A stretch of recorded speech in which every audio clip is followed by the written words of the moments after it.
The show starts in 10.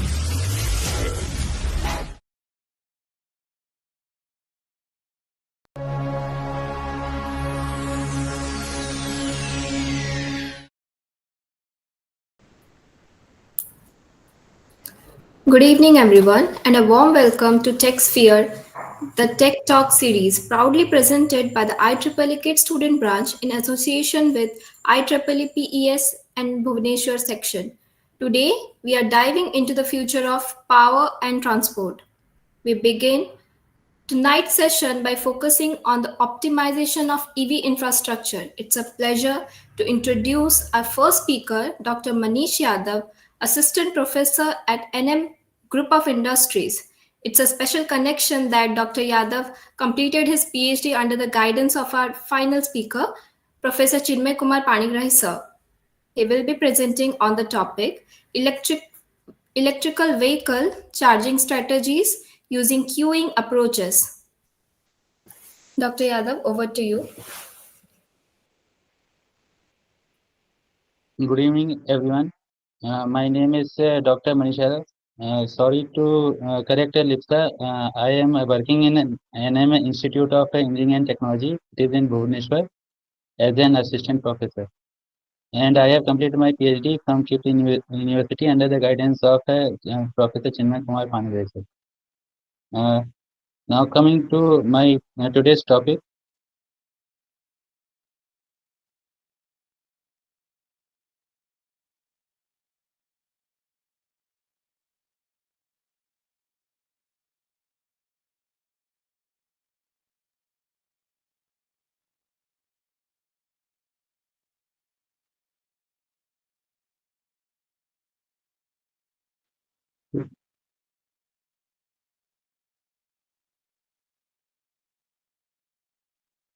My screen is visible. Yeah, it's visible.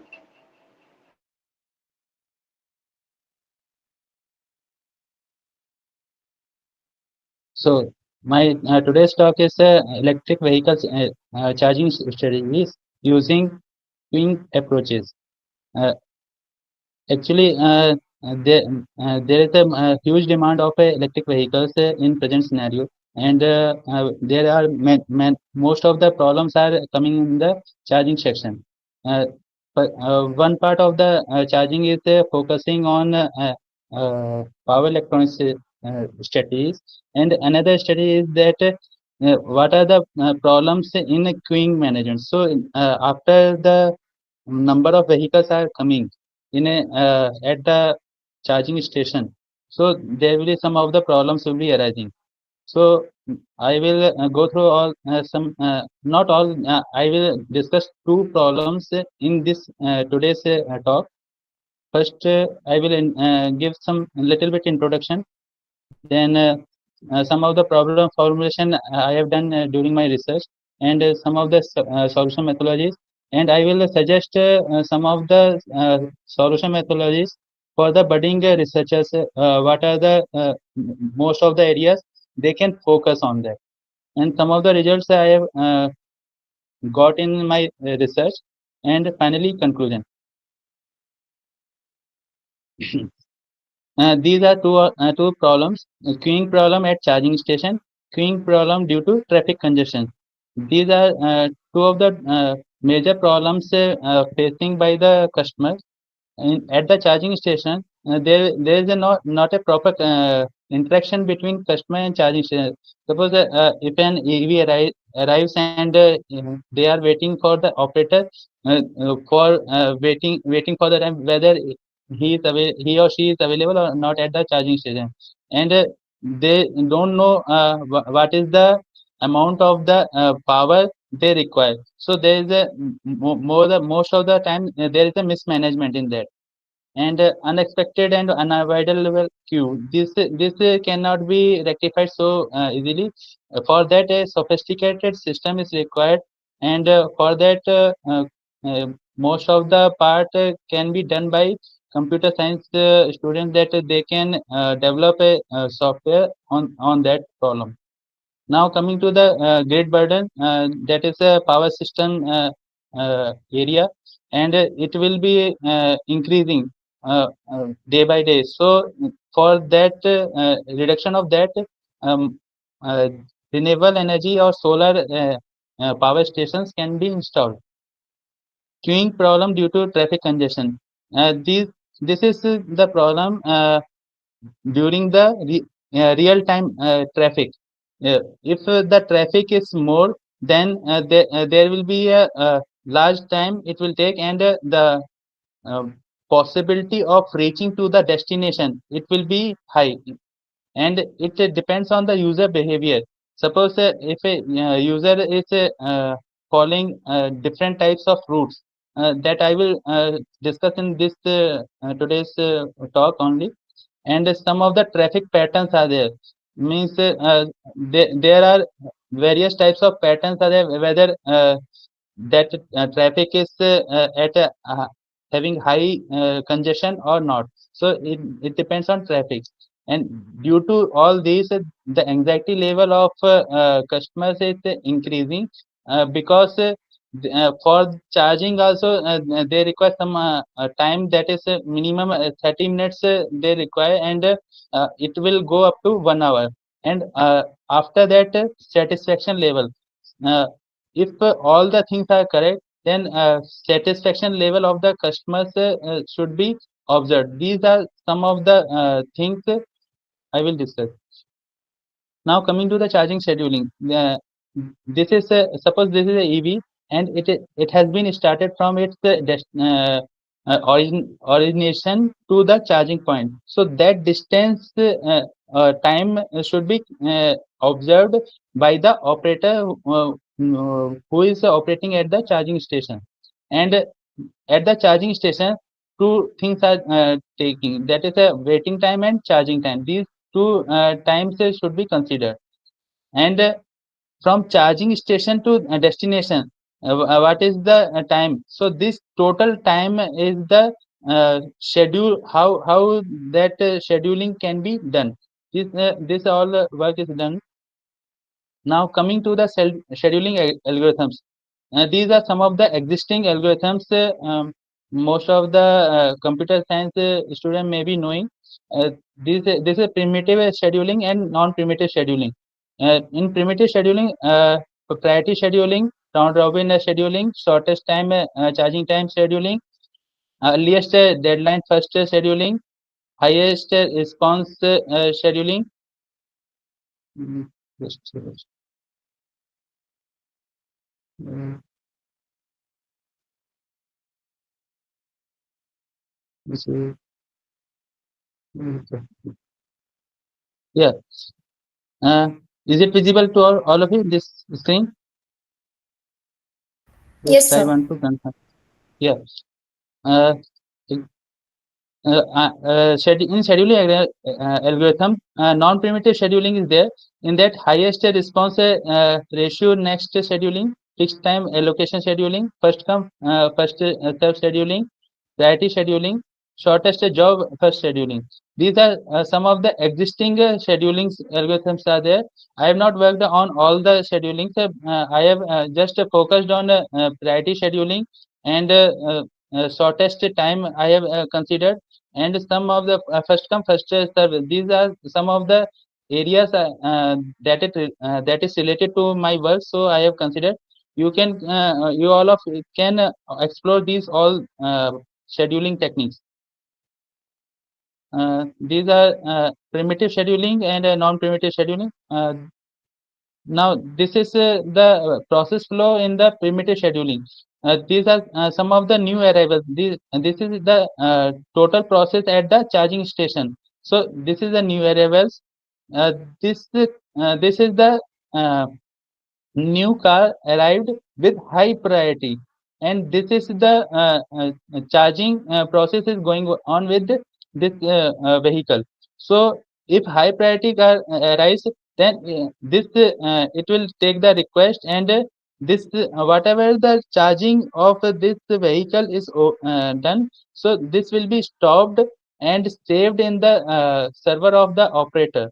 And after that, the charging process of high priority vehicle is done. When it is finished, then again this will be rescheduled, and from whatever the data is saved, this will be given, and from that onwards it will start, and it will full this one fulfill this, and these new arrivals will follow the first come first serve basis. So this primitive charging process will be going on, and these are some of the points or constraints we have to consider. This is the departure time, battery level. Departure time is the time consists of waiting and charging time. These two times are considered during the departure time, and this departure time can be increased if a high priority vehicle comes in between.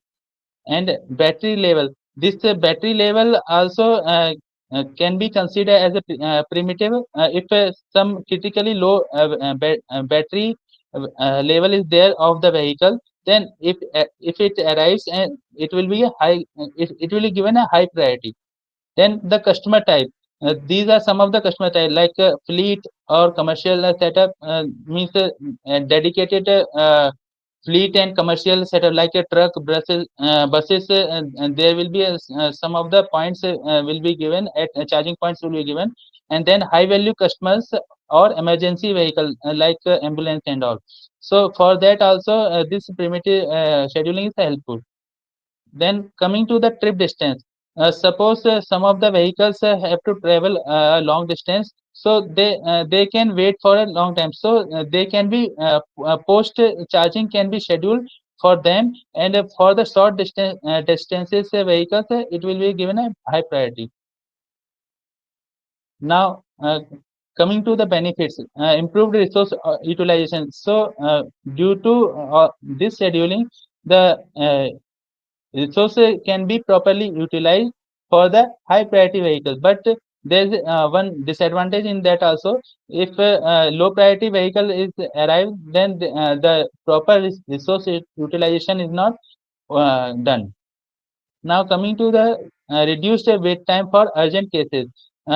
This is for the fleet or commercial vehicle or emergency vehicle, but if other than that, this is not applicable.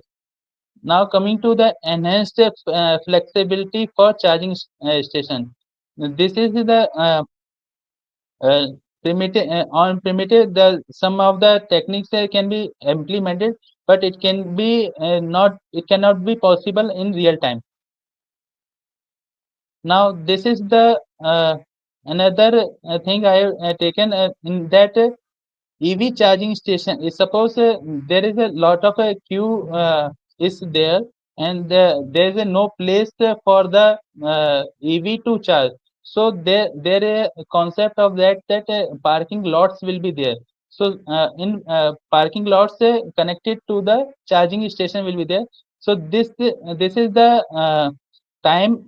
This shaded one is the time at this is given charging time, and this is the destination time. So this shading is showing the charging time. Then this is the discharging time of the battery level. Then again it will be charged. Like this the schedule will be there. It will and this TW is showing the waiting time of that vehicle. So in this diagram, three vehicles are taken, and charging, discharging, waiting time is shown. Now, based on these queuing problems, this framework I have developed, and this is the some of the problems, like there is a waiting. Suppose parking in the parking lot, waiting area is there. In that, how the selection of each vehicles in a group can be done, and how the queuing problem can be solved. So there will be arrangement of EVs on the road network depending on their battery size, depending on the distance they travel, and depending on the customer requirement. Based on that, different types of groups are formed. Based on that groups, this arrangement this arrangement of a road network is done. So this suppose this is the total number of vehicles, and these are arranged in different groups. Like this group is defined for the battery specification. This is this another group is defined for the area, according to the area, means hilly area or land space is there. And suppose this is different for the traffic, means suppose more traffic is there, less traffic is there. Like this different types of groups are arranged. After arrangement of the groups, then assignment of EV, uh, how that group can be assigned to the charging station. Depending on their requirement, the charging station is being allocated. Parallelly, the selection of the vehicles also done. How the optimal vehicle is given to the selected charging station. After this all selection, the finally the charging station will find the its vehicle. Now, this is the objective, means in that D is representing the distance. And this is in the groups, and means clusters can be considered. In that cluster. One charging, minimum one charging station should be there. And this work I have done in that I have considered uh, three charging station and five charging station. These two conditions I have considered. So in this is the black squares are showing the charging stations. These clusters level are showing the charging station. Initially, the arrangement of the distribution of the 75 EVs are randomly, and this X position is showing in kilometers. I have taken up to 6 kilometers here and 6 kilometers in the Y position. So this grid I have taken, and based on these are different locations, but after applying the method, this is coming closer and forming the clusters. And these cluster so and this square box is the initial the square box is the final position of the charging station. The initial charging station position is the pink one. So according to the cluster, the position of the charging station should be changed. Like this it is showing, but it is not possible because every time charging station cannot be changed. So based on that, I have taken another cluster I have taken. So depending on the number of EVs, how many numbers of charging stations are required. So for that I have taken this elbow method. At the band level, this band level is showing the number of vehicles required the charging station. So in this, the number of vehicles are 225 it is taken. So for that, four charging stations is the optimal charging.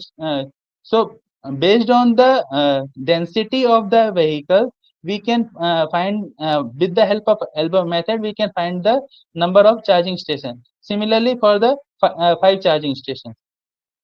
And these are the some of the elbow methods I have taken. This for 75 EVs I have taken, 150 EVs I have taken, 225 EVs I have taken, 300 EVs I have taken. So wherever the most band is there, so that is the optimal number of charging. So from up to 150 charging station, the this band is up to three.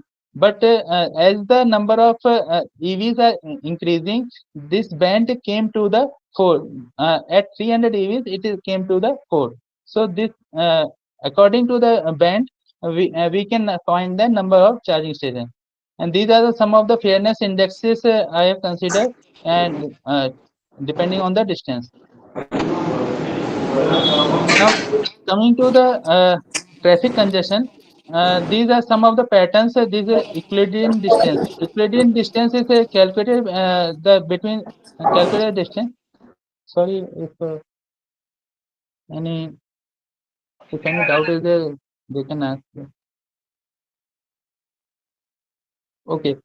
Uh, there are two types of distances are there: Euclidean distance and rectilinear distance. So Euclidean distance is finding the shortest distance, but it is not considering the geographical conditions and landscape. So this is not applicable in the real time.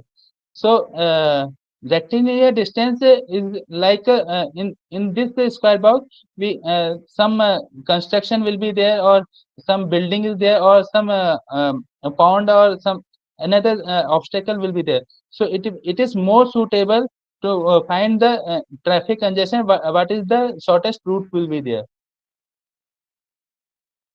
and this is the number of customers I have taken. This is from 1 to 10 number of customers are there. This cross red cross is showing the uh, initial or source point. From source point, the distances are shown in 19.65 is the distance in kilometers of this second number of customers. Like this, all distances are shown in this there, and this is the positions in kilometers. X is representing the first column, and Y is showing the second column. This is the demand of the customers for the requirement of the weight. This weight is considered, that is 33, from 33 kg to 42 kg. This weight is considered. These are some of the constraints I have considered, uh, and this cumulative is kg of for the one vehicle will be 335 kgs if it covers all the customers' locations. Now, this is the same diagram, and these are the some of the patterns. These are the some of the patterns I have obtained during number of iterations for the MILP algorithm. So these are some of five patterns only I have taken, but there are number of patterns and iterations I have got around more than 50 and 100 I have got. But these are some of the patterns which are unique in distance, and they are covering all the 10 customers locations. So these are different types of paths I have shown, and some of the means I am telling the 100 number of patterns I have taken, but that are following the same path. So these are some of the unique patterns. So if a number of more iterations is there, then number of patterns will be more. And these two graphs are for both. Means this is for the Euclidean, and this is for rectilinear. So these two graphs are showing for one vehicle. Okay, like this, different types of patterns are given, and this is the performance matrices. This for the 10 number of turns, and depending on the distance, the Euclidean distance, rectilinear distance, and curve method I have taken in MILP, and case 1 and case 2 are for the PSO. Considered number of iterations are for this I have taken 50, and for this I have taken 100, and the number of parameters I have taken 20 in this 30. And this is the practical application in that this different number of kgs means the weighting is taken. There are two types of weights are there, so that is vari uh, varied from 21.5 kg to 23 kg. This is varied. So different voltage variations with without load, and voltage variations with the load. This patterns is changing. Similarly for the distance, and similarly for the speed. So now it is a, I think, last slide. So this is focusing this all focusing on the charging capacity, infrastructure constraints, and strict delivery time requirements. So these all things can be more applicable in urban supply chains, because the connectivity should be maintained during operator and the EV sta- uh, charging station and the user. So that can be happen, and different type of payloads and different time zones are done in for the practical cases. uh, some of the limitations also there, in traffic conditions and fixed demand. The different type battery sizes I have not taken, because the my battery I have taken considered the battery size is 40.2 kilowatt hour. So this can be scaled up for different types of EVs, and this can be further uh, more future work can be done. And uh, some of the points I want to add also. Uh, this and these all research can be implemented in UAV techniques, and some of the uh, defense applications. Because in that routing scheduling is required, and it will be helpful in that. So for at last, thank you all of you for listening me. So thank you, Manish. Very nice. I have seen. I'm listening to you. So within a very little time, yesterday I requested you. Litsa is there, Vedanta is there, and people are there. Very nice. So how it should be a series. Just I request Lipsa. It is a continuous each Saturday. So let us make our Dr. Manish and his team as it should be a continuous in terms of EV charging so that it will give values to your uh, project work. That is my actually that is my objective. So thank you, Manish. So very quickly, as I have told Lipsa, Yes, am I audible, na? yes, sir. Yes, sir, you are audible. So please note that whatever Dr. Manish is saying, I just am saying just another 2 3 minutes because I have been held up in a meeting at Mayfair. So very quickly I am saying, Vedant is also there. Whenever we are saying electric vehicle charging is a very much important concern. Dr. Manish, are you listening to me? So what are Yes, sir, the I am there.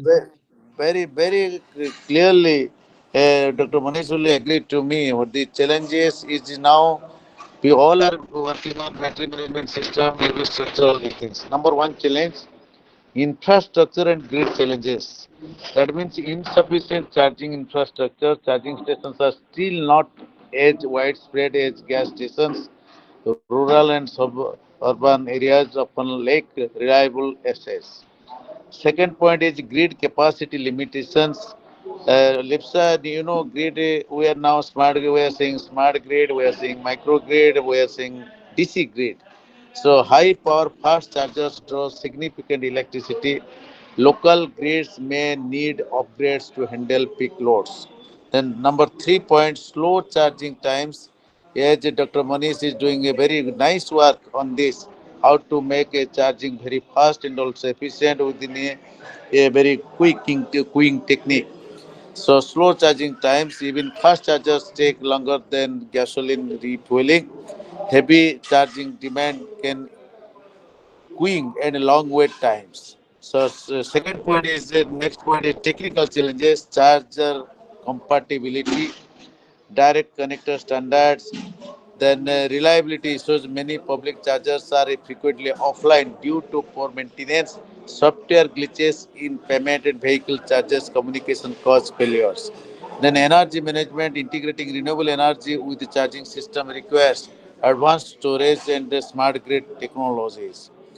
Next point is economic and operational challenges, high installation cost. Whatever things I am saying, I will share these slides with you. But now, right now, I am not able to share because it is just with my mobile phone I am saying. So economic operational challenges, high installation costs, fast charging stations are expensive to build due to heavy electrical equipment, trenching and wiring, grid upgrades, low utilization. On certain business models, the user experiences challenges, range anxiety, payment access issues, charging speed variability. Then policy and regulatory, this is the number five broad point, policy and regulatory challenges. Here it is coming environmental consideration, policies across regions like that. Number six is the future challenges is scaling of mass adoption. If EV adoption skyrockets, infrastructure must scale it like this. Then last one is cyber security.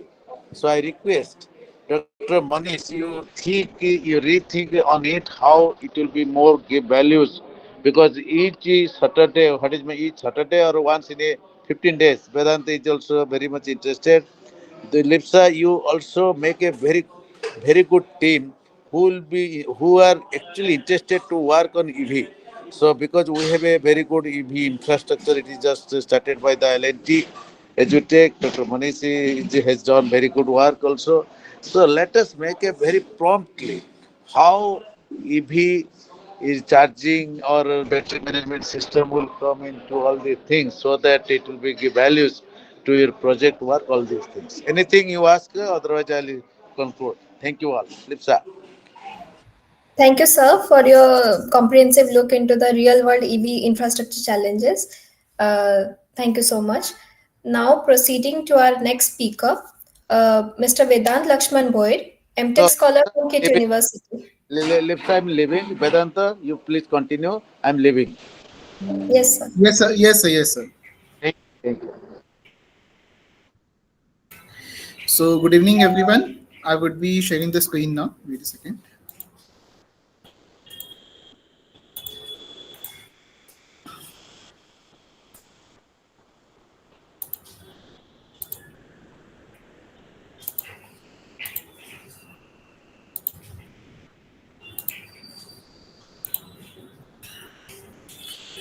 So, good evening, everyone. My name is Vedant Lakshman Bhuir. I am a student of MTech in Power System Engineering in KIIT, and my topic for today is Power System Stabilizer. So, this is the agenda of today's PPT. Uh, so the first topic is the introduction to the power system stability, because power system stabilizer is used in power system stability related components. So basically, power system stability is the property of an electrical grid that allows it to maintain or regain a state of operating equilibrium following a disturbance. The goal is to maintain synchronism, like the core objective is ensuring that all the interconnected synchronous generators, like AC machines, remain in synchronism, meaning that the rotors continue to turn at the same average electrical speed. Second, about the power system stability is response in disturbance. The system must handle both small disturbances like gradual changes and large disturbances like severe faults or loss of a large generator. Instability occurs when the opposing forces of the mechanical and electrical torque become severely imbalanced. Next, we would be looking upon the need of power system stabilizer. The need of power system stabilizers stems from a conflict between maintaining generator voltage and ensuring system damping, especially in the modern power systems. So here are the key points on why a power system stabilizer is needed. So our first point is counteracting negative damping from the AVRs. So high gain, fast acting automatic voltage regulators, which are also called as AVRs, are essential for rapid voltage control, but they tend to introduce an electrical torque component that is out of phase with the rotor speed. This results in negative damping, which can destabilize the system by causing electromechanical oscillations to grow rather than the decay. Next point is damping low frequency oscillation. So power systems are prone to electromechanical oscillations in the range of zero point 0.2 Hz to 3 Hz following disturbances. These oscillations are also known as power swings, can be local, like one generator against the system, or inter area, like groups of generators swinging against each other. Now, the power system stabilizer is a need to damp these oscillations quickly and efficiently. Next is enhancing system stability limits. So, by providing a supplementary control signal to the excitation system, the power system stabilizers generates a positive damping torque that is in phase with the rotor speed deviation. This increases the overall damping of the system, thereby allowing more power to transfer over long transmission corridors without making instability or a system blackout. Next, regulatory compliance. In many interconnected grid systems, the installation and proper tuning of power system stabilizer on a large generating units are mandatory requirements enhanced by regulatory bodies like grid codes to ensure system reliability and security. Moving on to the next part. So now we will be looking upon the working principle of power system stabilizers. The power system stabilizers or the PSS operates by generating an electrical torque in the generator rotor that is intentionally designed to oppose the mechanical torque during the oscillations. So the first principle is based on the input signal measurement. The power system stabilizers monitors a signal that is proportional to the electromechanical oscillations, most commonly the deviation in the rotor speed. This signal provides the real-time information about the swinging motion of the generator rotor. Next, it is based on the phase compensation like lead or lag networks. This crucial step is to condition the measure signal due to the inherent time delays introduced by the generator field winding and the automatic voltage regulator, which is also known as AVR. A stabilizing signal feed directly into the AVR uh, is directly into the AVR would arrive too late to be effective. At worst, would be causing negative damping. Next, we will be looking upon the block diagram of power system stabilizers. Uh, so, in the first block, it is the input signal and the gain block. So, in the case of the input signal, the process begins with the measurement of the signal proportional to the system oscillation. And in the gain block, so this block applies a multiplying factor to the input. Next, we have the washout filter. This is the high pass filter which is represented. And what is the purpose of the washout filter? It prevents the power system stabilizers from responding to a very low changes in the input signal. Next, we have two-stage lead lag block, that is phase compensator. So what is the purpose is? It provides the necessary phase lead to compensate the significant phase lag introduced by the excitation system and the generator's field windings. Next, we have the output limiter. So the output limiter purpose is this block restricts the power system stabilizer output signal to a predefined minimum or maximum value. It ensures the stabilizing signal is kept within the operational and safety limits of the excitation system, preventing the power system stabilizer from commanding excessive field changes that could potentially cause large voltage swings or stress the generator components. Moving on to the next slide. This is what I said just now. So now the types of the power systems stabilizers. So first is the single input power system stabilizer. So this single input power PSS, it uses a single measured signal, which is typically a generator rotor speed deviation or a generator terminal frequency deviation. It has a structure like a simple structure with actually a one washout filter or one or two stages of a of a phase compensation. Application of single input PSS is it is primarily effective at damping local mode oscillations. It is the simplest and most traditional power system stabilizer. Next, we have the dual input power system stabilizer. It uses a combination of two input signal to provide better overall performance. Next, it uses common combinations such as speed and electrical power. Next is frequency and electrical power. It has a structure like it features two separate washout filters, like one for each input, and the compensation block with the signals summed together before the output timer. Next, we have conventional power system stabilizers. It uses a single wideband lead lag compensation network to shift the to shift the phase lag outside the entire relevant oscillation frequency range. Next, the limitations is like it is a very challenging to tune a single compensation block to provide optimal phase shift across all frequencies, often leading to the compensation between local and inter-area mode changing. Next, we have multi-band power system stabilizers. It has a structure like it uses multiple parallel compensation channels like two or three, each dedicated to damping oscillations in a specific frequency band. One band might have a low frequency and another band might have a high frequency. The advantages of a multi-band power system stabilizers is it provides more precise and more robust damping power to over the entire spectrum of electromechanical oscillations by optimizing compensation for each frequency band independently. Next, we will be moving on to the advantages and limitations of the power system stabilizers. So first, moving over to the advantages. Enhanced damping of oscillation is one of the advantages. Like the primary advantage is that power system stabilizers effectively suppresses low frequency electromechanical oscillations. This prevents the oscillations from growing and causing the system instability.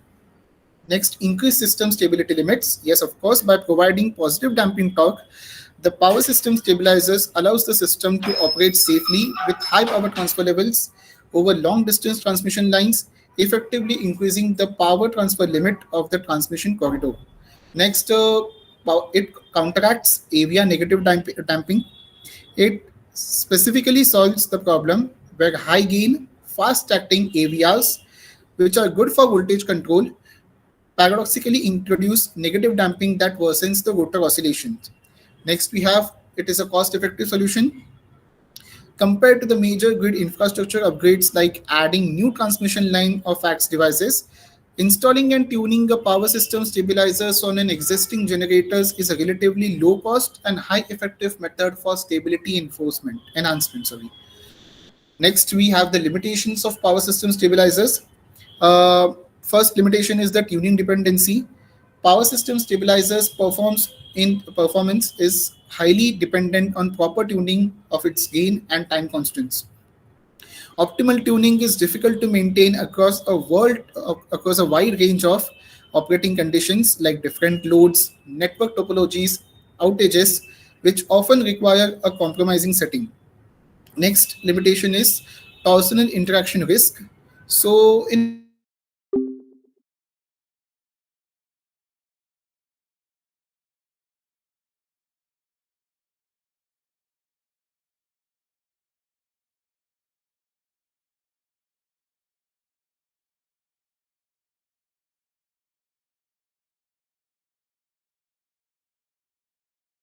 next limitation is the local performance bias.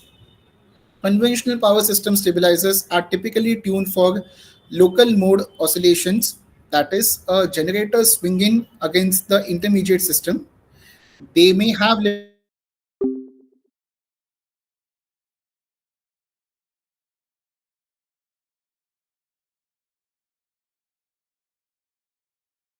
signal noise amplification.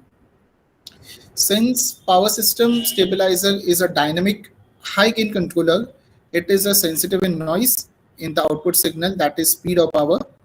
The power system stabilizer can amplify this measurement noise, leading to unnecessary and constant modulation of the excitation system. So now we will moving on to the application part of the power system stabilizer. The first most important application is damping electromechanical oscillations.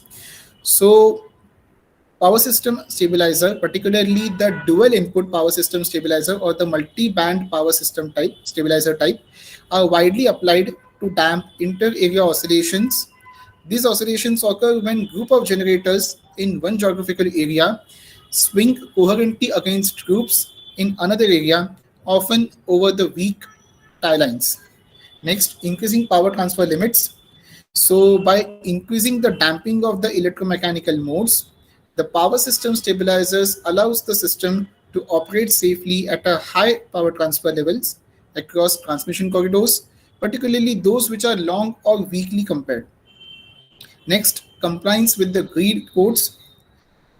In many large interconnected power systems worldwide, the installation of a power system stabilizer on a large synchronous generators is a mandatory requirement enforced by the grid operating codes. This ensures all major players contribute to the overall dynamic stability of the grid. Next is supplying high gain areas, supplementing high gain areas. Um, Power system stabilizer is applied to counteract the negative damping torque that is often introduced by modern high gain and fast acting areas. Moving on to the next slide. So I conclude this now. So in conclusion, I can say that power system stabilizer is an essential stability device because it is recognized globally as an essential part and highly effective control device for enhancing the dynamic stability of synchronous generators. And it is used for counteracting the negative effects that it primarily success lies in its ability to introduce positive damping torque to successfully suppress the low frequency electromechanical oscillations and thereby neutralizing the negative damping often created by the fast acting automatic voltage regulators. Next is maximizing grid throughput and mandatory compliance. By providing stability assurance, the power system stabilizers allow the grid to operate closer to its physical limits, effectively increasing the power transfer capability and improving the economic efficiency of the transmission carriers. So, thank you. Thank you so much, sir, for highlighting the importance of PSS in maintaining a stable grid. We now welcome Mr. Rabindu, Chair of the IEEE KIIT Student Branch, to deliver the vote of thanks.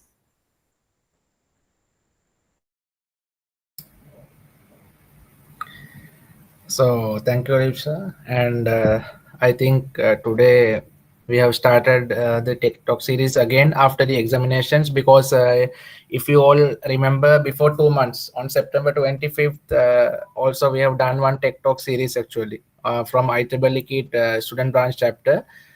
So that was, if I'm correct, that was Technova. So that also, I think Vedant was there in that also. Like particularly, all the MTech students were giving presentations so nicely. So first of all, I would like to thank our counselor of IEEE KIIT Student Branch, and he is the like he's always motivating us. So he's none other than Professor Chinmoy Kumar Panigrahi sir, Director School of Electrical and co-branded programs KIIT deemed to be university. And in the meantime, he is handling so many responsibilities in IEEE. So IEEE is one of the largest non-government technical organizations in the world. So he's representing our IEEE India Council as the vice chair of IEEE Bhubaneswar section. And also, especially today, we are conducting this session through IEEE PES KIIT Student Branch chapter. So he is the chair of IEEE PES chapter Bhubaneswar section. And also in the meantime, I would like to thank in his absence here Dr. Pratap Ranjan Mohanty sir from Silicon University Bhubaneswar. Okay, so due to some issues, he didn't join, but also he is also motivating all of us in these events. So because he is the one of the key members of the membership drive activities of PES chapter Bhubaneswar section. So and he has already participated in our valedictory session also. Also, I would like to thank Professor Subhanshu Ranjan Samantrai sir, Chair IEEE Bhubaneswar section, and also Professor in IIT Bhubaneswar, and also all the other faculty members, those who are working as advisors for IEEE KIIT Student Branch. And special thanks for today, Dr. Manish Yadav. So he was one of the best students who were there in KIIT School of Electrical Engineering. So recently he has graduated from KIIT School of Electrical Engineering as a PhD scholar. So now he is Dr. Manish Yadav. So I congratulate him for the new joining in a very good college in Bhubaneswar as an assistant professor. but still he is in contact with us always. Of course he will be in contact with us because his guide is our respected director, sir. So as told, so we will be continuing this technical session. I think probably we will be doing it every 2 weeks because uh, sometimes due to exams and other busy schedules we will not be able to do it every week. So I think it will be better if we will do it every 2 weeks. I think we will be getting speakers also.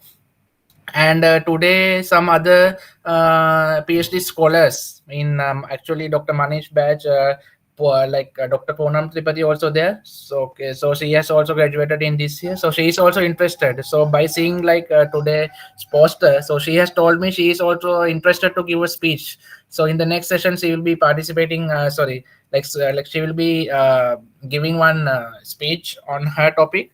So like that we will be continuing this to share knowledge and to also share knowledge and gain knowledge. And finally, to make IEEE bonus section and power and energy society, like we have to make it very good in a very good manner, so that so many members will be joining and so many activities will be happening.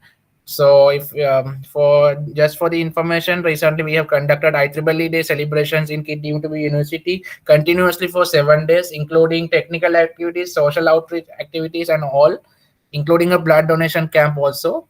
So in the upcoming weeks, in the upcoming week, there are conferences in KIIT deemed to be university. One will be from School of Electronics, a ESPC conference, and followed by that, School of Electrical Engineering is hosting ICPE 2025 conference. So PES Society also co-sponsoring that, though it is fully technically and funded by IAS, PES, and IES also co-sponsored for that. So that also those conferences, I think everyone will be participating and gaining knowledge, and also they will be having experiences. And also in addition to that, from December 18th to 20th, there will be uh, two events from School of Computer Engineering also. Those events are in collaboration with IEEE. Okay, so one woman empowerment event followed by another ideathon event, and a hackathon will be there. So in February, another big level IEEE International Conference will be there, which will be organized by KIIT University, and especially from School of Computer Engineering. And we will be continuing events online as well as offline. We will be meeting very soon with the next offline event. And now I think it's the time to appreciate the speakers for their valuable time and for sharing their knowledge with all of us, as this Google Meet is streamed live in YouTube. Still, it is streaming live. So for YouTube also, it will be showing. Like Deepak will be showing the certificates. And is it possible to show it in the Google Meet, or else it will be directly displayed in the YouTube? I don't know how it will be displayed actually.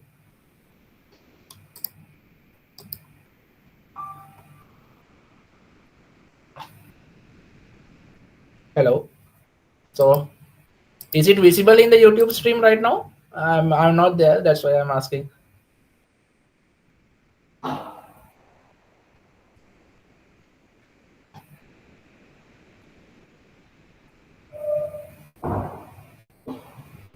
Yes, भैया. Okay, so thank you, Deepak. And so Deepak is the online streamer for today in absence of Anuj. So actually, Anuj and Deepak, they were handling the IEEE Day celebrations also. So like so many people appreciated our IEEE Day celebrations because continuously for 7 days we have broadcasted, like though there were many technical issues and like regarding the equipments we were having problems, but still we have done our best. Like continuously 7 days, all the events we have done YouTube live, and today also event, and all the online events will be broadcasted. Okay, so since last 2 to 3 months we have started broadcasting in YouTube. And in the future, actually from the next month onwards, we will be trying our best to broadcast in Facebook also in collaboration with रुकेगा the, 2 minute. so so Thank you all. I think Lipsa, you can wind up the session. If there are other things you can say. So thank you. And myself, Ravindu, and I am the like currently chair, IEEE KIIT student branch chair, and also handling the chair position of IEEE PES KIIT student branch chapter. So our advisor is Chinmay Panigrahi sir, and all the XCOM members and the team behind us. So I thank all of you, and especially again I'm thanking Dr. Manish and Mr. Vedant, MTech scholar, my colleague, and in the MTech first year. So I think in the future, rest all the MTech scholars will be also participating with the PhD scholars in this presentation series, and they will be sharing knowledge. And next event, we will be trying to keep in offline also in online hybrid also we will try to keep, so that majority of the people can participate, because some people are working at some faraway places, so they might not be able to come in offline, so we will try to keep in hybrid mode also some events. So thank you all. As we are going out of the time now, it is 8:07, so we will be concluding, and very soon we will be meeting again. Thank you all. Thank you, everyone. Thank you, everyone. Thank you, Govindu. Yes, thank you.